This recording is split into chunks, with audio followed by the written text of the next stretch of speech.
नमस्कार, आप देख रहे हैं स्पेशल रिपोर्ट न्यूज रूम से। आपके साथ मैं हूं अंजना ओम कश्यप। आज बात हम दो खबरों की करेंगे। एक खबर T20 वर्ल्ड कप में भारत की शर्मनाक हार की, दूसरी संजय राउत को बेल देने वाले कोर्ट के ऑर्डर की। लेकिन सबसे पहले वही जो आपके मन में भी होगा, टीम इंडिया को इंग्लैंड के हाथों मिली हार का जिक्र करते हैं। आज पूरा देश तो छोड़िए, दुनिया भर की नजरें इंडिया पर टिकी थी। सभी मानकर चल रहे थे कि इंग्लैंड को भारतीय टीम आसानी से हरा देगी, फाइनल तो भारत बनाम पाकिस्तान ही होगा। लेकिन आज इंग्लैंड की टीम ने अपने प्रदर्शन से टीम इंडिया को चारों खाने चित कर दिया। पूरे मैच में टीम इंडिया कंफ्यूज दिखी, जबकि इंग्लैंड की टीम फुल कॉन्फिडेंस में नजर आई। मैच देखते वक्त कहीं लगा ही नहीं कि भारतीय टीम मैदान में जीतने के लिए उतरी है। वही इंग्लैंड की टीम सटीक प्लानिंग, पूरे जुनून के साथ जीतने उतरी थी। T20 में भारत नंबर 1 टीम है, लेकिन इंग्लैंड ने 10 विकेट से हरा दिया। टीम इंडिया की बैटिंग हो, बॉलिंग हो, फील्डिंग, हर तरफ फिसड्डी साबित हुई। इंग्लैंड की टीम ने टीम इंडिया को धो डाला। नतीजा यह हुआ कि भारत वर्ल्ड कप से बाहर हो गया और देश कप से महरूम रह गया। टीम इंग्लैंड ने अपने प्रदर्शन से साबित कर दिया कि विनर वही होता है जो अपने खेल से साबित करे। चैंपियन वही कहलाता है जो बड़े मैच में बड़ी पारी खेले। आज भारत की हार की 5 बड़ी वजह क्या है, वो जरा अब आपको बताते हैं। अगर आप आज हुए सेमीफाइनल मैच को देखें तो टीम इंडिया की हार की सबसे बड़ी वजह अति आत्मविश्वास, ओवर कॉन्फिडेंस। एक तरफ इंग्लैंड की टीम आज के खेल को बहुत सीरियसली ले रही थी। उनके चेहरे, उनकी बॉडी लैंग्वेज, सब मैच को लेकर एक गंभीरता दिख रही थी। वहीं टीम इंडिया के खिलाड़ी मुंगेरी लाल के सपनों की तरह सोच रहे थे कि टीम इंग्लैंड को हरा ही देंगे, उन्हें तो पाकिस्तान के साथ फाइनल खेलना है। हर खिलाड़ी का ध्यान इंग्लैंड के साथ होने वाले मैच पर नहीं बल्कि फाइनल पर टिका था। सभी फाइनल की बात कर रहे थे। टीम इंडिया के खिलाड़ियों को यही अति आत्मविश्वास ले डूबा। दूसरी वजह, सेमीफाइनल मैच को लेकर जैसी तैयारी होनी चाहिए थी वैसी शुरू से अंत तक नहीं थी। टीम इंग्लैंड पूरी प्लानिंग के साथ खेल रही थी, पावर प्ले में कैसे बॉलिंग करनी है, कैसे बैटिंग करनी है, लेकिन टीम इंडिया के पास ऐसी प्लानिंग नहीं थी जिससे वो उन्हें हरा सके। तीसरी वजह, रोहित शर्मा की लचर कप्तानी। T20 वर्ल्ड कप के दौरान उन्होंने ना तो कप्तान जैसी कोई पारी खेली, ना ही बाजी पलट देने वाली कोई रणनीति दिखाई। मैच में रोहित की बैड कैप्टनसी टीम इंडिया के हारने की एक बड़ी वजह मानी जा रही है। चौथी वजह आपको बताते हैं, टीम इंडिया की सिर्फ 2 खिलाड़ियों पर निर्भरता। T20 वर्ल्ड कप के दौरान भारतीय टीम विराट कोहली हो, सूर्य कुमार यादव, इन दोनों पर टिकी रही। यानी बैटिंग का पूरा दारोमदार सिर्फ 2 खिलाड़ियों तक सीमित रहा, दूसरे बल्लेबाज नहीं चले। 5वीं बड़ी वजह, टीम इंडिया की बॉलिंग। टीम इंडिया की बॉलिंग में धार नहीं दिखी। वर्ल्ड कप के दौरान टीम इंडिया की जीत सिर्फ बल्लेबाजी पर निर्भर रही। गेंदबाजी के मामले में डब्बा एकदम गोल दिखा। एक भी मैच में भारतीय गेंदबाजों में ऐसी धार नहीं दिखी जो मैच जिता सके, छोड़िए मैच को कम से कम लड़ने लायक बना सके। ये हार टीम इंडिया को चुभनी चाहिए, क्योंकि दुनिया का सबसे अमीर क्रिकेट बोर्ड भारत का है।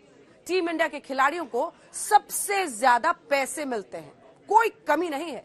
लेकिन एक शब्द में टीम इंडिया की व्याख्या करें तो यही है कि ये हीरो नहीं, आज जीरो साबित हुए। आज क्रिकेट की दुनिया की 3 दिग्गजों ने भारत की शर्मनाक हार की व्याख्या कैसे की है, जरा आपको सुनवाते हैं। आज सबसे बड़ी जो गलती एक हुई है, जो लड़ाई नहीं हुई मैच में। देखिए, 1 साइडेड गेम ये बर्दाश्त नहीं होता है। आप मैच खेलेंगे, जीतेंगे भी, हारेंगे भी, पर एक तरफा गेम इस लिहाज से होना थोड़ा सा वो चुभ रहा है मुझे, और ये मुझे लगता है काफी दिनों तक चुभेगा, क्योंकि ये बहुत बड़ी हार है। लड़ाई नहीं हुई, बैट और बॉल की लड़ाई नहीं हुई। हमने पहले 10-12 ओवर जो है बल्लेबाजी भी ठीक नहीं करी, रन तेजी से नहीं बनाए। ये तो हार्दिक पांड्या के बल्ले से रन आ गए। रन तो इस पिच के ऊपर है कि स्पिन हो रहा है गेंद, अगर बॉलिंग हमारी स्पिनर अच्छी करेंगे तो हम पकड़ बना सकते हैं। वहाँ बॉलिंग भी हमने फिर बाद में आके हल्की करी, गेंद को स्विंग नहीं करवाया, कप्तानी थोड़ी सी मुझे हल्की नजर आई। बॉडी लैंग्वेज एकदम डाउन था, और जब मैटर किया जीतना है इंडिया को, उस टाइम पे एकदम से, जैसे पाजी ने बोला, पहले ही भुवी की बॉल पे कीपर ऊपर आ गया।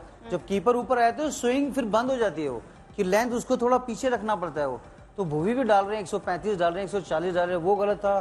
फिर अक्षर पटेल, अश्विन का जो उनका जो टीम में सिलेक्शन हुआ, जो बॉडी लैंग्वेज थी, ऐसे लगी नहीं था कि इंग्लैंड जैसी खेली है। वो बैटिंग उन्होंने अच्छी करी, और फील्डिंग, शामी ने जो थ्रो किया, कैचेस ड्रॉप हो रहे, कैच छूट भी रहा, वो चौका हो रहा है। ऐसा लग रहा था कि हमारा काम हो गया है। सेमीफाइनल तक आगे हो गए। परफॉर्मेंस मतलब बैटिंग का परफॉर्मेंस भी थोड़ा सा ढीला था। पहले 10 ओवर में पहले 15 ओवर में आखिर के 5 ओवर में ज़्यादा रन बन गए। पर जब आप इंग्लैंड जैसी एक टीम के खिलाफ खेलते हैं जहां पे आपके आदिल रशीद जिनकी 10 फर्स्ट क्लास सेंचुरीज है, वो अगर नंबर 11 के बल्लेबाज है तो उनकी बैटिंग की डेप्थ कितनी होती है ये जानकर आपको ये जरूरी था कि 190-200 रन की कोशिश करे। वैसा हुआ नहीं। 15 ओवर पहले 15 ओवर में हुआ नहीं। आखिरकार 5 ओवर के बाद जो आखिरी 5 ओवर थे उसमें जब हार्दिक पांड्या ने बल्लेबाजी की तो उसके बाद ही हम 168 तक पहुंचे। T20 वर्ल्ड कप में भारत की शर्मनाक हार की खबर के बाद अब बात राजनीति के ग्राउंड की। बीते दिन 3 महीने बाद शिवसेना सांसद संजय राउत बेल पर जेल से बाहर आ गए। जेल से छूटने के बाद संजय राउत ने जेल में गुजारे दिन और कोर्ट से मिली बेल को अपनी बेगुनाही के तौर पर पेश किया। संजय राउत की जेल से बाहर आने के बाद एक बार फिर महाराष्ट्र की सियासत में नए नए समीकरणों की चर्चा शुरू हो गई। आखिर संजय राउत की हार्ड एंड सॉफ्ट वाली नई पॉलिटिक्स क्या है?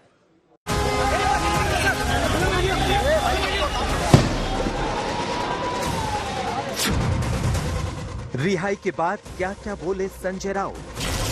पूरे महाराष्ट्र में यही वातावरण माहौल है। सबको मालूम है मुझे क्यों अरेस्ट किया, उसके पीछे कौन था।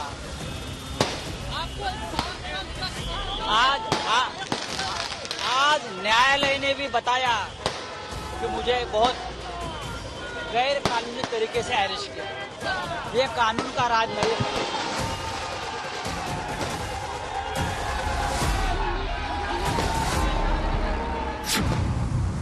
संजय राउत की जुबानी जेल की कहानी। जो मुझे भुगतना था, मेरे पार्टी को भुगतना था, हमने भुगत लिया है। मेरे परिवार ने बहुत कुछ खोया है।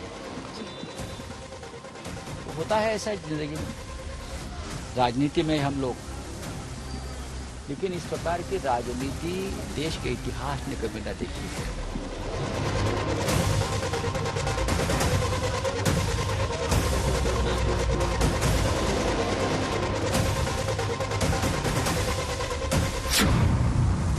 अंग्रेजों ने भी ऐसा जुल्म नहीं ढाया था। हमारा देश 150 साल गुलामी में था। उस काल में भी इस प्रकार की पॉलिटिकल विनेगा की राजनीति हमने देखी नहीं। दुश्मनों के साथ भी अच्छा व्यवहार किया जाता है पॉलिटिकल में, लेकिन फिर भी मैं एक्सेप्ट करता हूँ कि मैं पूरे सिस्टम को दोष नहीं दूंगा।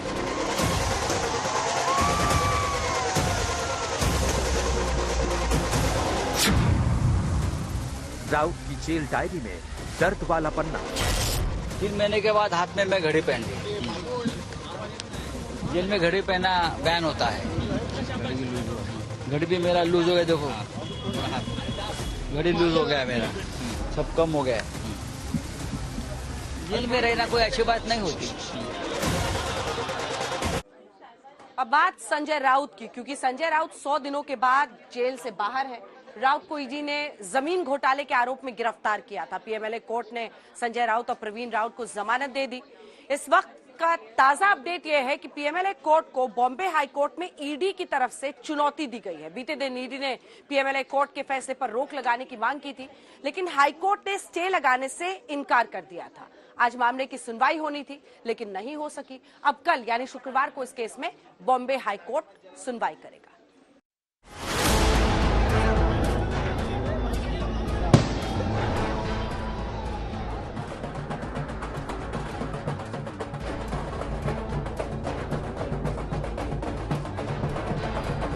संजय राउत की इन तस्वीरों के महाराष्ट्र की सियासत में बड़े मायने हैं। राउत को कोर्ट से बेल मिल गई और कोर्ट ने जमानत देते हुए जो कहा, उसने विपक्ष के आरोपों को बल देते हुए केंद्रीय जांच एजेंसियों की वर्किंग स्टाइल को कटघरे में खड़ा कर दिया। कोर्ट ने शिवसेना सांसद को जमानत देते हुए ईडी की कार्रवाई यानी गिरफ्तारी को अवैध बताया है। अपने ऑर्डर में कोर्ट ने राउत के खिलाफ हुई कार्रवाई को विच हंट की कार्रवाई बताया है। कोर्ट ने यह भी सवाल किया कि ईडी ने राउत को तो गिरफ्तार कर लिया, लेकिन भूमि घोटाले के मुख्य आरोपी राकेश और सारंग वधावन की गिरफ्तारी क्यों नहीं की।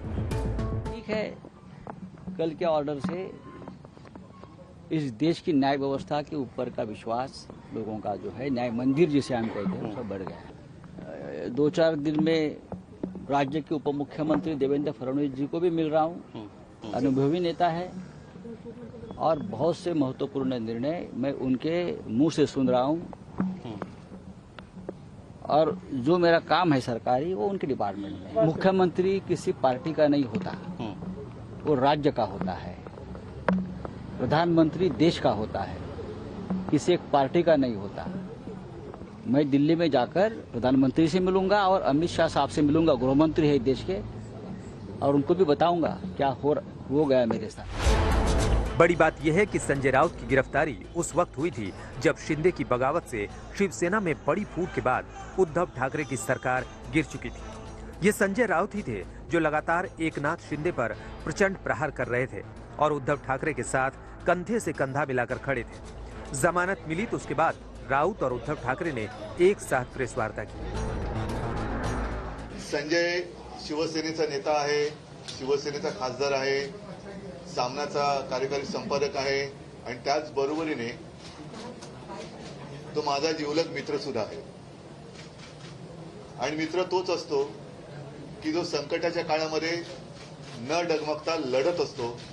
तसा हा लढणारा मित्र संकटात केवळ सोबतच नाही राहत आहे, तर तो लढतोय। हालांकि जमानत पर जेल से बाहर आने के बाद संजय राउत बहुत कैलकुलेटिव बयान दे रहे हैं। जो मुझे भुगतना था, मेरे पार्टी को भुगतना था, हमने भुगत लिया है। मेरे परिवार ने बहुत कुछ खोया है। तो होता है ऐसा जिंदगी में, राजनीति में हम लोग, लेकिन इस प्रकार की राजनीति देश के इतिहास ने कभी न देखी है। गिरफ्तारी से पहले तक बीजेपी और शिंदे के खिलाफ राउत की जुबान पर तलखी थी, लेकिन अब तेवर बदले हुए हैं। वहीं दूसरी तरफ शिंदे गुट की जुबान भी राउत के लिए बदली है। शिंदे गुट के नेता अब राउत का स्वागत कर रहे हैं। महाराष्ट्र के मौजूदा कृषि मंत्री तो राउत को शेर बता रहे हैं। ते सन्माननीय लोकप्रतिनिधी आहेत, ते आज आता कोर्टाने त्यांना सोडलेले आहेत। पुढची कारवाई जी होईल ते कोर्ट निश्चित करेल, परंतु आता त्यांना लोकशाही पद्धतीने कोणाला किती दिवस ठेवायचा हा कोर्टाचा मुद्दा आहे आणि कोर्टाने ते जमानत दिली, त्याचा आम्ही कोर्टाच्या निर्णयाचा सर्व सन्मान सर्वांनी करायला पाहिजे।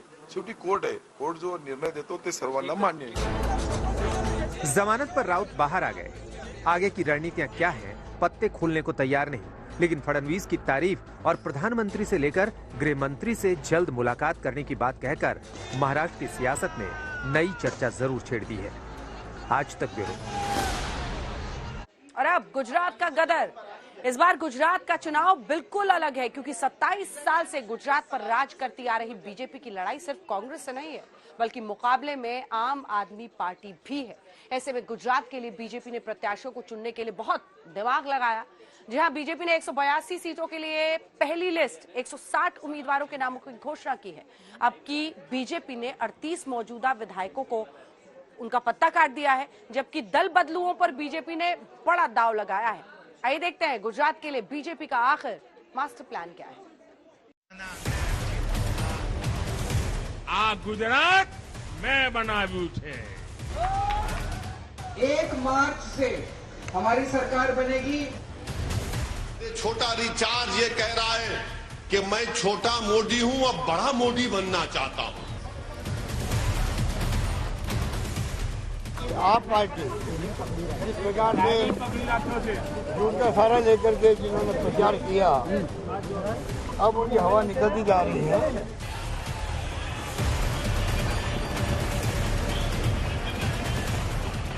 हमने दिल्ली में जे वावड़ आवे पड़े जावे कि भाई गुजरातना लोकोए तो फरी एक बार भाजपनी सरकार बनावવાનું मन बनावी લીધું છે। गुजरात के इतिहास में पहली बार त्रिकोणीय मुकाबला होने जा रहा है। इस बार गुजरात की जंग में बीजेपी से टकराने के लिए अकेले कांग्रेस नहीं, बल्कि आम आदमी पार्टी ने भी टेंशन बढ़ा रखी है। इसलिए बीजेपी को गुजरात में लगातार 7वीं बार सत्ता में वापसी के लिए नई रणनीति, नई प्लानिंग के तहत उतरना पड़ा है। और ये प्लानिंग गुजरात विधानसभा चुनाव के लिए जारी पहली लिस्ट में साफ साफ दिखाई देती है। 182 सीटों वाली गुजरात विधानसभा में बीजेपी ने 160 सीटों पर अपने प्रत्याशियों का ऐलान कर दिया है। सबसे पहले बीजेपी की इस चुनावी लिस्ट में बड़ी बातें आपको बताते हैं। बीजेपी ने 38 मौजूदा विधायकों का पत्ता काट दिया है। बीजेपी की तरफ से दल बदलुओं को टिकट दिया गया है। 2017 में कांग्रेस से चुनाव लड़े 7 उम्मीदवारों को भाजपा ने इस बार टिकट दिया। गुजरात में मोरबी पुल हादसे को ध्यान में रखकर टिकट दिया गया है। मोरबी से मौजूदा विधायक ब्रजेश मिर्जा का टिकट काट दिया गया है। मोरबी से पूर्व एमएलए कांति अमृतिया को टिकट दिया गया क्योंकि उन्होंने हादसे के वक्त लोगों की जान बचाई। पटेल बाहुल्य सीट विरमगाम से पटेल वोटर्स को लुभाने के लिए हार्दिक पटेल को टिकट दिया गया।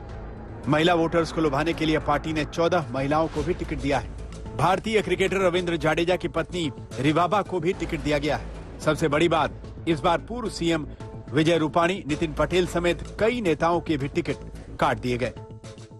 160 सीट डिक्लेयर करी हैं, इसमें 13 शेड्यूल कास्ट की, 24 शेड्यूल ट्राइब, 14 वुमेन, 69 सिटिंग लोग हैं। जिनके सीट बदले गए हैं उनमें से वरिष्ठ नेताओं ने स्वयं आगे बढ़कर के पत्र लिखा है, तो वो पत्र, उनके नाम भी मैंने आपके सामने पढ़े हैं। इस बार गुजरात में त्रिकोणीय मुकाबले में बीजेपी कोई खतरा मोल लेना नहीं चाहती, लिहाजा प्रत्याशियों की लिस्ट पर पीएम मोदी, बीजेपी अध्यक्ष जेपी नड्डा और गृह मंत्री अमित शाह ने 3 घंटे तक माथापच्ची की। इस मीटिंग में गुजरात की 182 सीटों पर उम्मीदवारों के नाम पर चर्चा की गई, जिसमें 38 विधायकों के टिकट काट दिए गए, जबकि 69 मौजूदा विधायकों को टिकट दिया गया है। अहमदाबाद से गोपी घांगर के साथ हिमांशु मिश्रा, दिल्ली आज तक। गुजरात में 15वीं विधानसभा के चुनाव 2 चरणों में हो रहे हैं। पहले चरण में 89 सीटों के लिए 1 दिसंबर को वोट डाले जाएंगे। बीजेपी किसी भी कीमत पर 7वीं बार गुजरात की सत्ता हासिल करना चाहती है। अब आपको दिखाते हैं गुजरात का मैच जीतने के लिए टीम मोदी के वो 5 चेहरे जिन पर जीत का पूरा दारोमदार रहेगा। जी हां, कांग्रेस से टूटकर हार्दिक पटेल आए, गुजरात के पटेल समुदाय को खींचने की कोशिश करेंगे। क्रिकेटर रविंद्र जाडेजा की पत्नी को भी बीजेपी ने जामनगर से टिकट देकर बड़ी बाजी खेली है। स्वागत है जी, स्वागत है। आ गुजरात मैं बनाव्યું છે।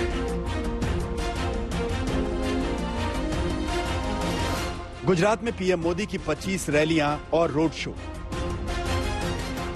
बीजेपी दावा कर रही है कि वो इस बार पहले से कहीं ज्यादा सीटों पर चुनाव जीतेगी। मोदी साहब ने कहा है कि मैं मेरा ही रिकॉर्ड तोड़ने के लिए लड़ रहा हूं। भारतीय जनता पार्टी के कार्यकर्ता, उनकी जो बात है, उनका जो इरादा है वो पूरा करेंगे। सबसे ज्यादा सीट, सबसे ज्यादा लीड उसके साथ जीतेंगे। बहुत प्यार मिल रहा है। आप में से कितने लोग मुझे अपना भाई मानते हैं? गुजरात के अंदर सिर्फ 5 दिन में केजरीवाल ने 11 रोड शो कर डाले। पार्टी वाले मिलके काम करते हैं, दोनों पार्टी एक साथ है, तो कांग्रेस को वोट देने से कोई फायदा नहीं है। कांग्रेस वाले चुनाव के बाद इनके पास चले जाएंगे। सारे जने मिलके, मैं आपसे क्या मांग रहा हूँ, एक मौका मांग रहा हूँ। आपने इनको 27 साल दिए, मुझे केवल 5 साल देके देखो। अगर पसंद नहीं आए तो मुझे धक्के मार के बाहर निकाल दो। गुजरात में अब की बार कांग्रेस के साइलेंट किलर बनने का खतरा बरकरार है और इस बार असदुद्दीन ओवैसी गुजरात में करीब 10% मुस्लिम वोटरों पर डोरे डाल रहे हैं। लोग आकर हमसे कहती हैं कि मंजलिस के लड़ने से भाजपा को फायदा होता है। मैं आपके दरमियान में खड़े होकर आपसे ही अर्ज कर रहा हूं कि 27 साल से गुजरात में भाजपा कामयाब हो रही है और मंजलिस पहली मर्तबा गुजरात के विधानसभा असेंबली के इलेक्शन में लड़ रही है। तो बताइए, 27 साल से जिस कांग्रेस पार्टी को आपने वोट दिया, क्या वो भाजपा से मिली हुई थी या उसने भाजपा से कोई सौदा कर लिया था कि हम और तुम लड़ते रहेंगे और तुम 27 साल तक इलेक्शन जीतते जाओ। गुजरात के इस चुनावी चक्रव्यूह के बीच बीजेपी ने अपने पत्ते बिछा दिए हैं और अपने होम ग्राउंड पर इस चुनावी मैच के लिए टीम मोदी के 5 बड़े चेहरे हैं, जिन पर गुजरात में 7वीं बार सत्ता में वापसी का दारोमदार है। सीएम भूपेंद्र पटेल, गुजरात की घाट लोडिया से उन्हें टिकट दिया गया है। मालतीबेन माहेश्वरी गुजरात की गांधीधाम विधानसभा सीट से उन्हें टिकट दिया गया है। दर्शिता शाह, इन्हें विजय रूपाणी की जगह राजकोट पश्चिम से उतारा गया है। रिबाबा जडेजा भारतीय क्रिकेटर रविंद्र जडेजा की पत्नी है। जामनगर उत्तर सीट से उन्हें टिकट दिया गया है। हार्दिक पटेल को विरमगाम विधानसभा सीट से पटेलों को साधने की जिम्मेदारी दी गई। केंद्र का हमारा जो नेतृत्व संभाल रहे हैं हमारे माननीय प्रधानमंत्री मोदी जी, अमित शाह साहब, जेपी नड्डा साहब, साथ पर साथ गुजरात का जो नेतृत्व, गुजरात की जो कमान संभाल रहे हैं भूपेंद्र पटेल साहब, सीआर पाटिल साहब, इवन जामनगर का जो हमारा संगठन का नेतृत्व है, उनका मैं तहे दिल से आभार व्यक्त करती हूं कि पार्टी ने जिस प्रकार मेरे ऊपर भरोसा जता के मुझे ये जो अवसर प्राप्त मिला है, उनके लिए मैं तहे दिल से धन्यवाद करती हूँ। आगे चल के सिटी में मुझे जो टिकट मिला है, तो सिटी में बेहतर से ज्यादा बेहतर हम क्या कर सकते हैं, विकास को और आगे कैसे बढ़ाते हैं, वही एक मुद्दा है, वो बहुत ही आवश्यक है। गुजरात में 1 और 5 दिसंबर को वोटिंग है और हिमाचल प्रदेश के साथ ही 8 दिसंबर को नतीजे आएंगे। इसके आगे गुजरात के जन जन से जुड़ने का मिशन भी बीजेपी तेज करने वाली है।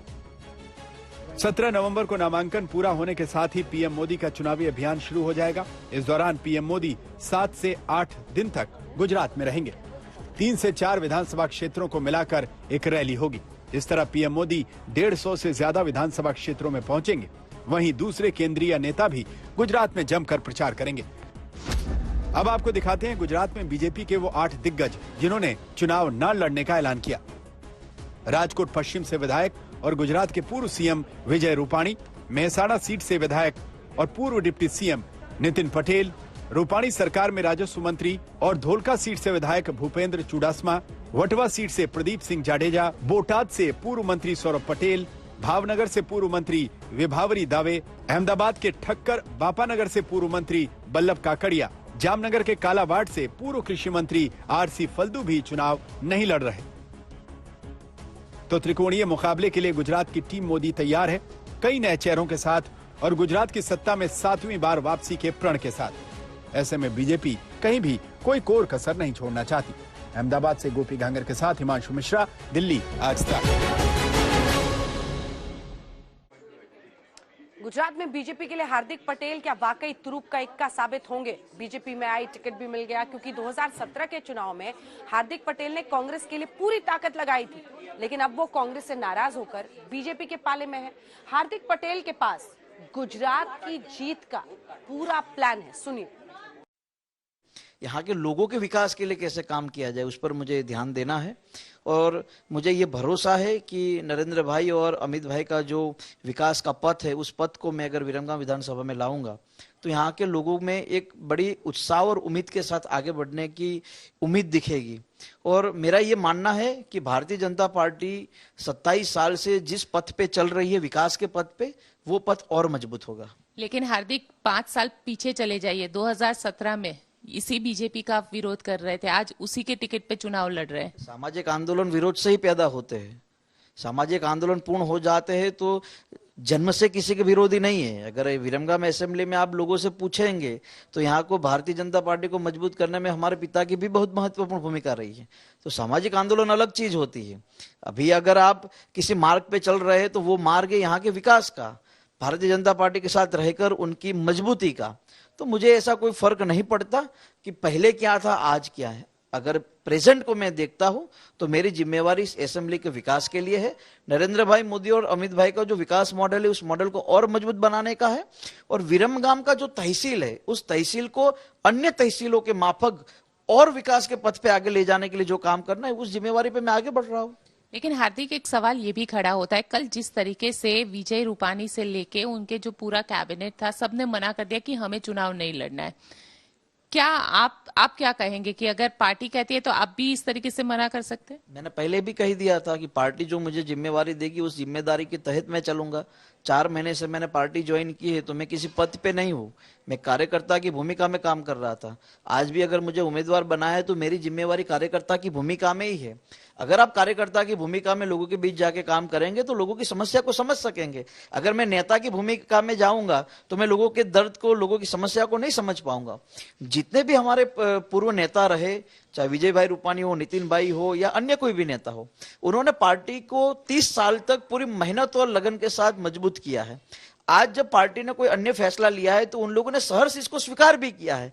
अगर भारतीय जनता पार्टी में यही तो लोकतंत्र है कि अगर आप चुनाव नहीं लड़ना चाहते या अगर पार्टी कहती है कि आपको टिकट नहीं दिया जाएगा तो वो सहर्ष उसको स्वीकार करते हैं।